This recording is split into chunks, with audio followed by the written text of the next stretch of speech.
লক্ষ্যটা অটুট থাকতে হবে। লক্ষ্যটা হতে হবে সেই বকের মতন। যে ঘন্টার পর ঘন্টা এক পায়ের উপর দাঁড়িয়ে থাকে নজর রেখে। যেই মাছটা আসে মাছটাকে ধরে খেয়ে নেয়। তা আমার লক্ষ্য আমি বছরের পর বছরে ইউটিউবে পড়ে আছি। ইউটিউব থেকে সফলতা অর্জন করবই। আমার এটা একদম বিশ্বাস করবই। আপনারা সাবস্ক্রাইব করে আমারকে সাপোর্ট করবেন। হ্যালো এভরিওয়ান, আসসালামু আলাইকুম। কেমন আছেন? আলহামদুলিল্লাহ আমি ভালো আছি।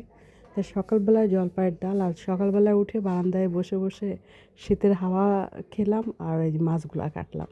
মাছগুলো একবারে কাটি না, অল্প কিছু কেটে নিয়েছি, তো এটা ভুনা ভুনা করলাম। আর এই যে সিদ্ধ করে আটা রুটি পরোটা করলাম। জলপাই দিয়ে ডাল রান্না করলাম। জলপাইয়ের ডালটা বাগার দিয়েছি রসুন পেঁয়াজ পাঁচফোড়ন তেজপাতা দিয়ে। আর কালকে রাতে ওই যে আটা ময়দা দিয়ে, না ময়দা দুধ গুঁড়া দুধ দিয়ে আপেল দিয়ে একটু পিঠার মতো করেছিলাম, মানে কেক ঠিক না, এটা পিঠার দারুণ হয়েছিল টেস্টটা। যাই হোক, কিন্তু এটা আমি ক্যারামেলের মধ্যে দিয়েছিলাম, তো এটা ওঠে না ঠিক মতন করে। আর এই যে এটাই ছিল রান্না।